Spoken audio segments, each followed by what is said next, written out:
Bismillahirrahmanirrahim. Dear students, Assalamu alaikum. I am Muhammad Mushtaq, Senior Subject Specialist Physics, DPS and Inter-College Sahiwal. I welcome you for DPS online classes. Let's start today's lesson. Bismillahirrahmanirrahim.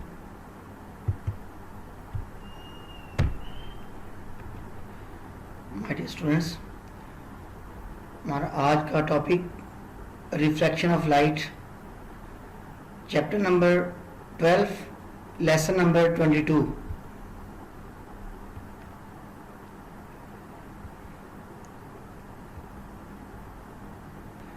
What is light or optics? Visible spectrum of light. Ideas of ancient scientists about nature of light. Reflection of light. What is light or optics? The branch of physics which deals with the physical aspects of light, its properties, working and use of optical instruments is called light or optics.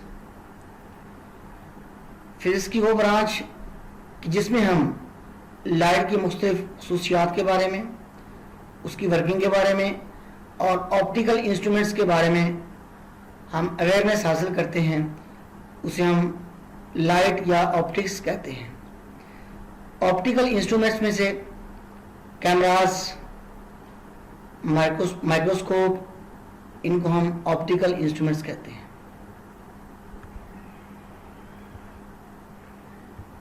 Visible spectrum of light. आम light जो है जिसको हम देखते हैं, इसके 7 रंग होते हैं: violet, indigo, blue, green, yellow, orange, red.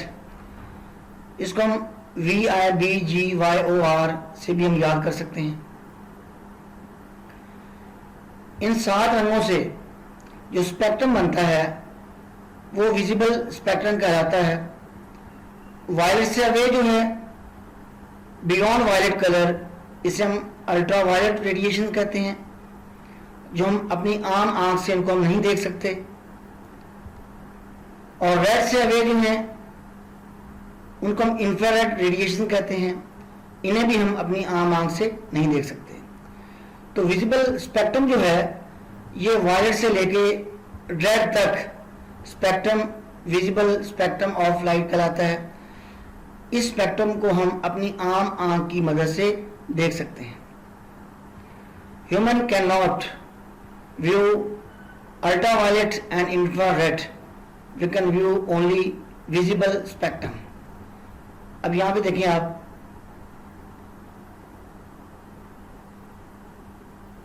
ये वायलेट है, वायलेट से इस तरफ अल्ट्रा वायलेट है, UV अल्ट्रा वायलेट. आप इस तरफ जाते जाएंगे तो ये colour Indigo, blue, green, yellow, orange, red, ये रेड है. रेड से इस तरफ जो है इंफ्रा रेड कहलाती है. तो यहां से लेके वायलेट से लेके रेड तक जो स्पेक्ट्रम है इसको हम विजिबल स्पेक्ट्रम ऑफ लाइट कहते हैं.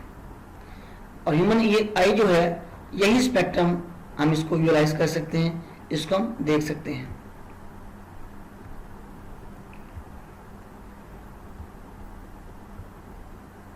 एंशियंट साइंटिस्ट के जो नेचर ऑफ लाइट के मुतालिक जो नजरियात थे, आइडियाज थे, उनको हम ब्रीफली डिस्कस करते हैं. 1700 तक जो आइडियाज लाइट के बारे में था, 2 आइडियाज थे: particle nature of light, wave nature of light. कि लाइट जो है ये पार्टिकल के तौर पे बिहेव करती है या लाइट जो है वेव के तौर पे बिहेव करती है. Newton put forward that idea of corpuscular nature of light. According to him, light consists of tiny, fast-moving particles. Maxwell formulated the wave theory of light. In 1802, Thomas Young proved the wave nature of light experimentally. In 1900, Max Planck suggested that light consists of small packets of energy called photons. The idea was confirmed by experiments. Now we know that light has dual nature, light as well as particle nature. और ये theory जो है अभी तक यही Karl फरमा है. Reflection of light. When light traveling in a certain medium falls on the surface of an other medium, a part of it turns back in the same medium. This is called reflection of light.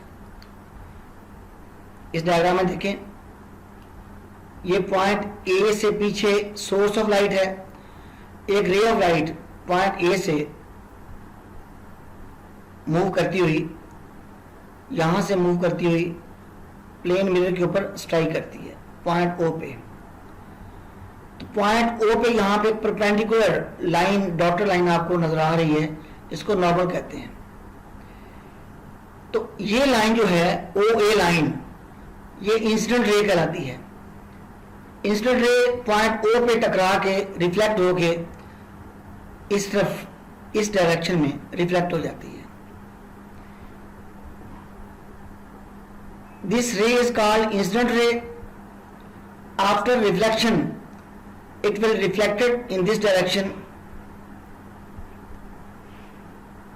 and this is called reflected ray. ये angle of incidence कहलाता है, जो normal के साथ incident ray बना रही है, और जो रिफ्लेक्टेड रे नॉर्मल के साथ एंगल बना रही है, ये एंगल ऑफ रिफ्लेक्शन कहलाता है. Refraction of light. The process of bending of light as it passes from one medium to another is called refraction of light. Refraction of light को explain करने के लिए आप ये डायग्राम्स देखें. आपने डेली लाइफ में देखा होगा, एक ग्लास ऑफ वाटर ले लें, उस ग्लास ऑफ वाटर में आप एक पेंसिल को डिप कर दें सर्टेन एंगल पे, तो आप देखेंगे कि यहाँ से ये आपको पेंसिल टेढ़ी सी टूटी हुई महसूस आपको होगी. ऐसा क्यों होता है?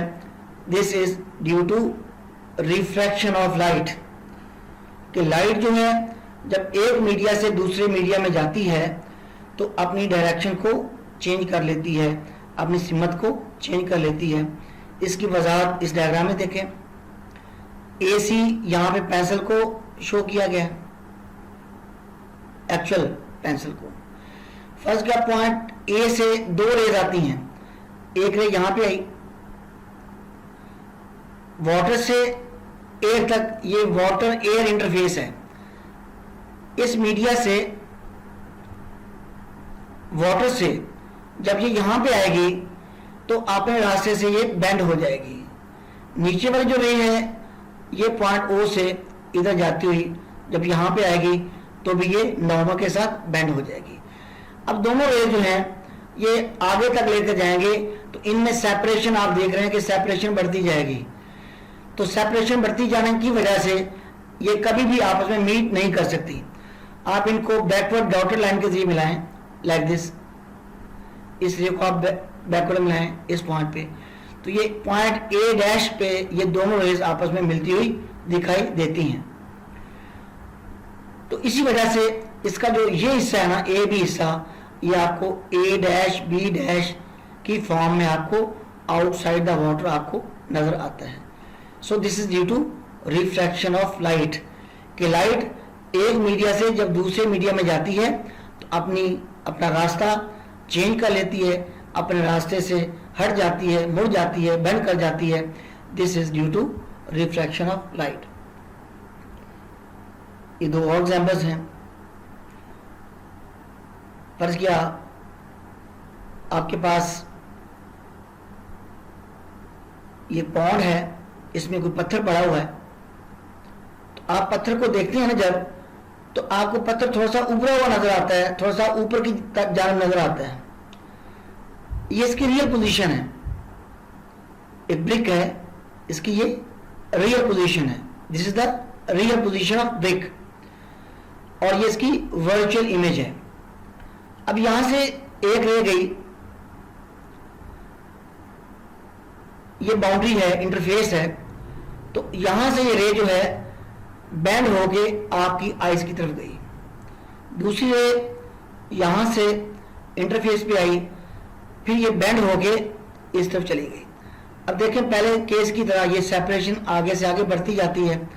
आप इसको बैकवर्ड बढ़ाएंगे जब, तो इस पॉइंट पे आपको ये दोनों रेज मिलती हुई नजर आएंगी, और दो रेज के मिलने से आपको इस ब्रिक का इमेज जो है आपको नजर आएगा। इन द सेम वे इस डायग्राम को आप देखें, एक बीकर में आपने कॉइन रखी हुई है, तो आप जब वर्टिकली उसको कॉइन को इसके अंदर फेंक देंगे, तो इधर से आप देखेंगे तो ये कॉइन आपको बॉटम से आपको उभरी हुई नजर आएगी, ऊपर की जानिब आपको नजर आएगी, जैसे वाटर सरफेस के ये बिल्कुल करीब है। इसकी भी वही वजह है कि यहां से रे ऑफ लाइट इधर गई, ये वाटर एयर बाउंड्री है, तो जब एक मीडिया से दूसरे मीडिया में ये गई तो इसकी डायरेक्शन चेंज हो गई, इसकी सिमत बदल गई, तो इसकी सिमत ये हो गई। इसका बैकवर्ड जब बढ़ाएंगे तो यहां पे आपको इस कॉइन की इमेज आपको दिखाई देगी। This phenomena is called refraction of light.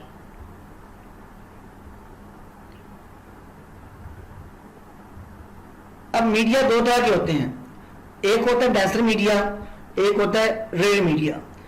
ये दो मीडियम, आपके पास कोई भी दो मीडियम है, वाटर है, ग्लास है, वाटर है, एयर है, ग्लास है, एयर है, तो ये दो डिफरेंट मीडिया हैं। इन दोनों का कंपैरिजन आप इनकी डेंसिटीज की मदद से करते हैं।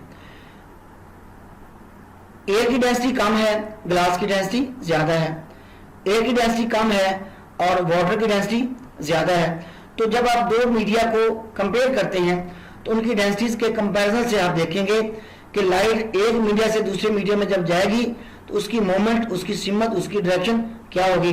लेट अस सी। जब लाइट डेंसर से रेयर मीडिया में जाती है तो वो अपने रास्ते से दूर हट जाती है। ये ग्लास है, ग्लास डेंसर मीडिया है, ये एयर है, एयर क्या है, रेयर मीडिया।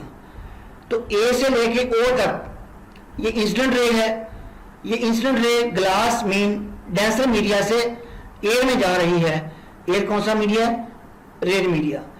तो जब रे ए ओ डेंसर से रेयर में जा रही है, आप देखें कि ये नॉर्मल से अवे जा रही है। ये नॉर्मल लाइन है, N dash N, N dash N, this is the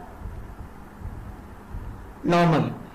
तो ये रे नॉर्मल से अवे जा रही है। ओ भी एमर्जेंट रे है, रिफ्लेक्टेड रे है, तो ये रिफ्लेक्टेड रे जो है ये नॉर्मल से अवे जा रही है।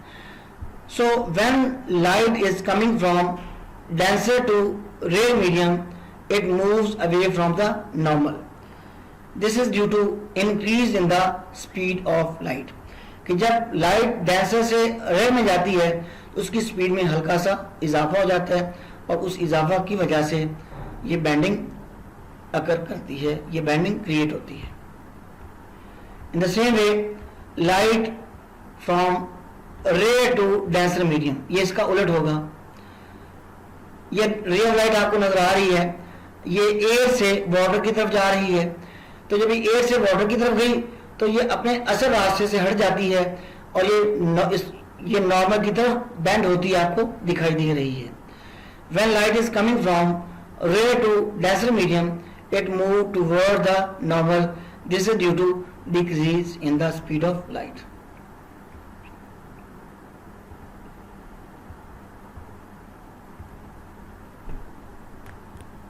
अब हम ये डिस्कस करेंगे कि जब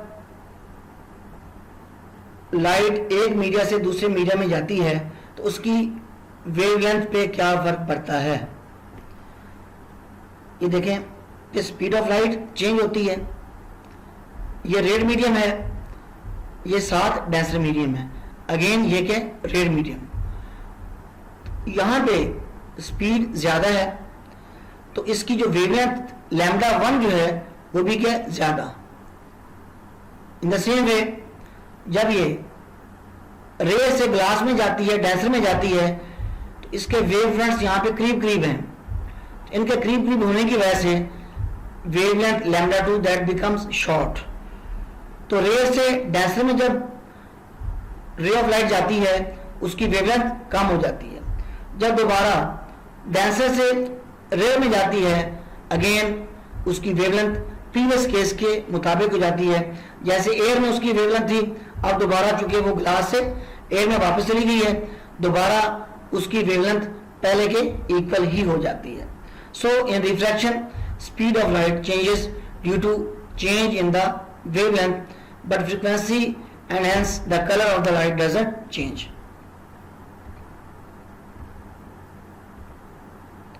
इसके हम एक्सप्लेनेशन करते हैं।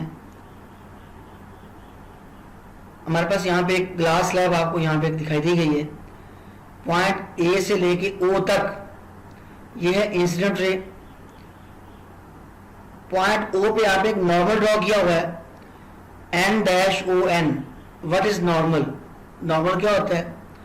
अ line which is perpendicular to the horizontal line. तो यहाँ पे horizontal line glass slab PQ, इस पे आपने एक नॉर्मल को ड्रॉ किया हुआ है और ये नॉर्मल n-o-n' के इक्वल है। इन द सेम वे इसके लोअर सरफेस पे देखें SR, यहाँ पे एक और नॉर्मल आपने इसका ड्रॉ किया हुआ है n1 n2। तो ये दो नॉर्मल हैं। ये पॉइंट O जो है ये पॉइंट ऑफ इंसिडेंस कहलाता है।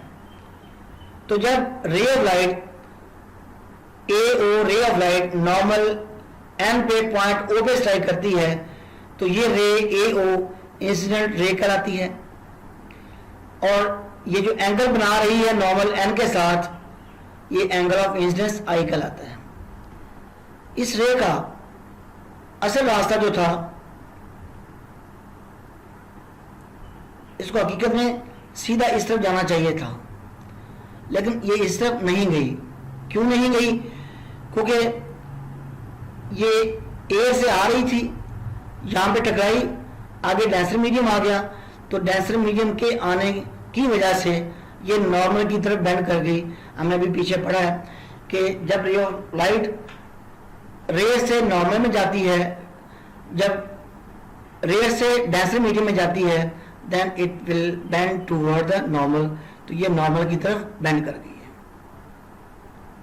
यहाँ पे नॉर्मल की तरफ ये बेंड कर गई। यहां से इसकी बेंडिंग आपको दिखाई दी जा रही है। अब ये डेंसर से पॉइंट बी पे यहां पे आती है। अब ये हिस्सा रिफ्लेक्टेड रे कहलाता है। पॉइंट ओ से लेके बी तक, पॉइंट ओ से लेके बी तक O B line, this is called reflected ray. फिर दोबारा पॉइंट बी पे आके दो मीडिया अलग अलग हो जाते हैं। ये ग्लास है, ये एयर है। तो जब बी से ये रे एमर्ज होती है, यहां से ये वापस जाती है, निकलती है, तो इस रे को हम कहते हैं एमर्जेंट रे। और ये एमर्जेंट रे चूंकि डेंसर से रेयर की तरफ जा रही है, तो डेंसर से रेयर की तरफ जाने की वजह से ये नॉर्मल से अवे चली जाती है। तो यहां से ये रे एमर्ज आउट हो जाती है, यहां से ये निकल जाती है। अब देखें, ये रे का असल रास्ता ये था। असल रास्ते से यहां पे ये रे इतने गुना हट गई, तो ये इसका लेटरल डिस्प्लेसमेंट कहलाता है कि इतना इसका अपने असल रास्ते से ये रे इतनी हट गई है। A ray of light traveling from air falls on the surface of the glass block. At the air glass interface, the ray of light changes direction and bends toward the normal and travels along the path inside the glass block. The ray OA and OB are called incident ray and refracted ray respectively. BC is emergent ray. ये BC जो है ना, B से लेके C तक, ये emergent ray कहलाती है। what is angle of incidence? The angle I made by the incident ray with normal is called angle of incidence. Normal के साथ incident ray जो एंगल बना रही है उसको हम एंगल ऑफ इंसिडेंस कहते हैं. In the same way angle of refraction, the angle are made by the refracted ray with the normal is called angle of refraction. Normal के साथ जो रिफ्रैक्टेड रे एंगल बनाती है उसको हम एंगल ऑफ रिफ्रैक्शन कहते हैं. दोबारा वापस डायग्राम पे देखें, यहां पे देखें, ये नॉर्मल है, इस नॉर्मल के साथ ये incident ray angle, this angle आई, यहां से लेके यहां तक एंगल आई, ये एंगल ऑफ इंसिडेंस कहलाता है.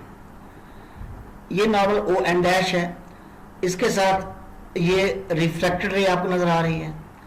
तो ये रिफ्रैक्टेड रे यहां पे जो एंगल बना रही है इस एंगल को हम एंगल ऑफ रिफ्रैक्शन कहते हैं.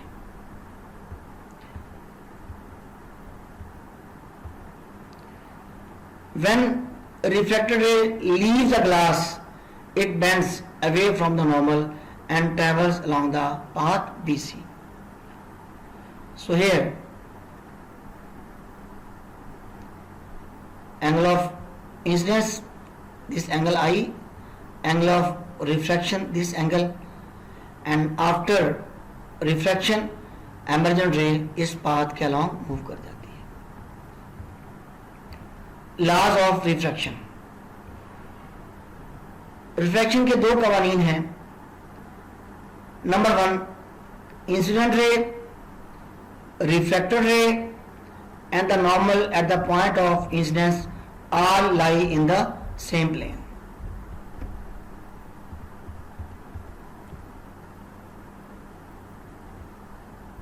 ये आपको फर्ज किया XY प्लेन आपका है, तो ये तीनों पैरामीटर जो हैं, angle of incidence, angle of refraction, all they lie in the same plane.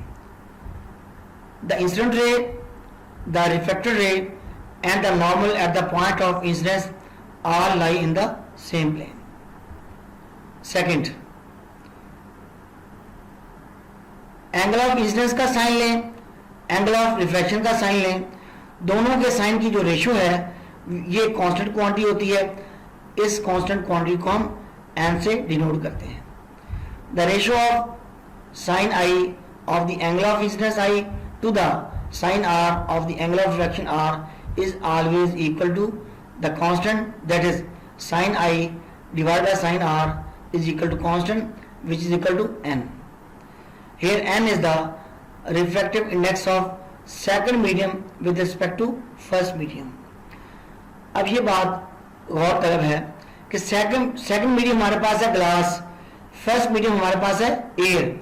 तो m जो है सेकंड मीडियम का रिफ्रैक्टिव इंडेक्स है फर्स्ट मीडियम के लिहाज से. So n is the refractive index of glass with respect to air. अब चूंकि ये रेशियो है, सिमिलर क्वांटिटीज की रेशियो है, तो दो सिमिलर क्वांटिटीज की अगर आप रेशियो लें, उनके यूनिट्स आपस में कट जाते हैं, तो ओवरऑल उस फ्रैक्शन का कोई यूनिट नहीं होता. Since n is a ratio of two similar quantities, so refractive index has no unit. Snell's law. The ratio of sine I of the angle of incidence I to the sine R of the angle of refraction R is always equal to constant, that is sine I divided by sine R is equal to constant which is equal to n. It is called Snell's law.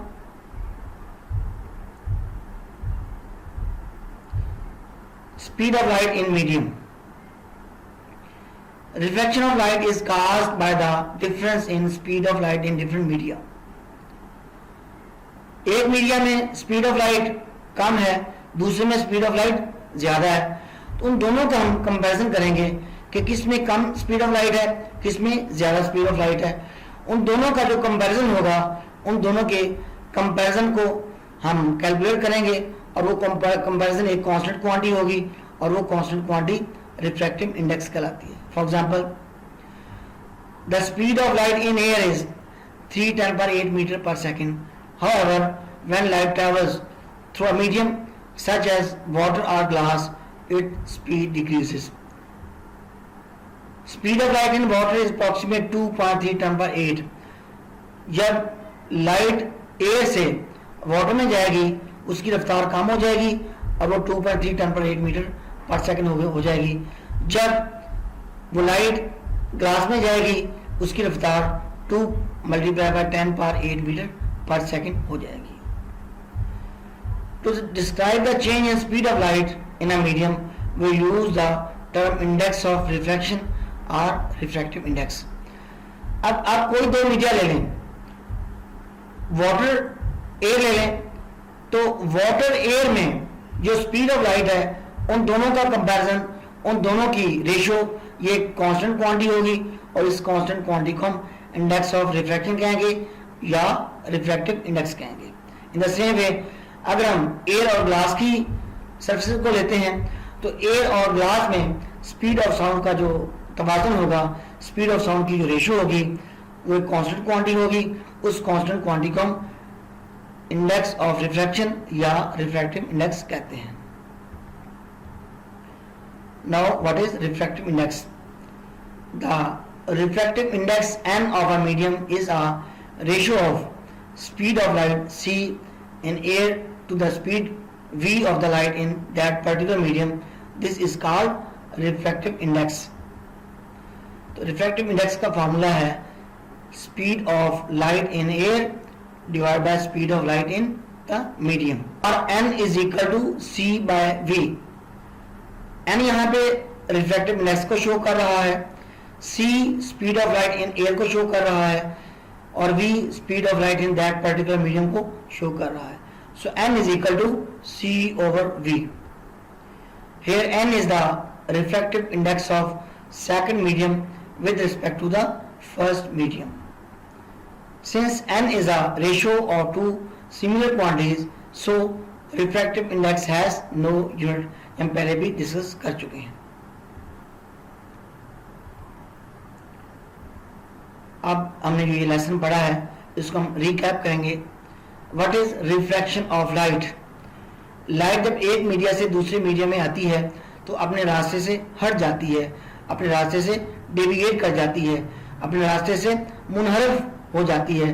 तो light का अपने रास्ते से हट जाना, मुनहरफ हो जाना, deviate हो जाना रिफ्रैक्शन ऑफ लाइट कहलाता है। और इसकी वजह क्या होती है? This is due to difference in the speed of light in different media. Denser media में स्पीड ऑफ लाइट कम होती है, रेयर मीडिया में स्पीड ऑफ लाइट ज्यादा होती है। Which quantity changes during refraction of light? जब लाइट एक मीडिया से दूसरे मीडिया में जाती है तो उसकी जो वेवलेंथ होती है वो चेंज होती है। चूंकि रेयर मीडिया में स्पीड ऑफ लाइट ज्यादा है, डेंसर मीडिया में स्पीड ऑफ लाइट कम है, तो स्पीड ऑफ लाइट ज्यादा है तो उसकी वेवलेंथ ज्यादा होगी, स्पीड ऑफ लाइट जहां पे कम है तो उसकी वेवलेंथ भी कम होगी। Transfer of light in different media. Denser से जब लाइट रेयर में जाती है या रेयर से डेंसर में जाती है तो उसकी बेंडिंग किस तरह से होती है? When light is coming from denser to rare media, it will move away from the normal. When ray of light is coming from denser to rare, it will move away from the normal, and when it is coming from rare to denser, it will bend towards the normal. Angle of incidence and refraction. The angle made by incident ray with normal is called angle of incidence, and the angle made by refracted ray with normal, that is called angle of refraction. Laws of refraction. There are two laws of refraction.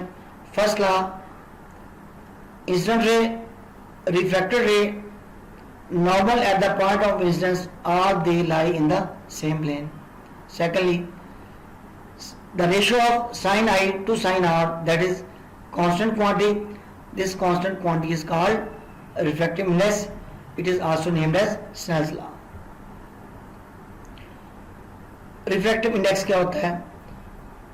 The ratio of speed of light in air to the speed of light in that particular medium, that is called refractive index. It is constant quantity and it has no unit. Assignments: what is reflection of light? What are laws of refraction? What is Snell's law? Which quantity change during refraction of light? What is refractive index? Thank you. Allah Hafiz.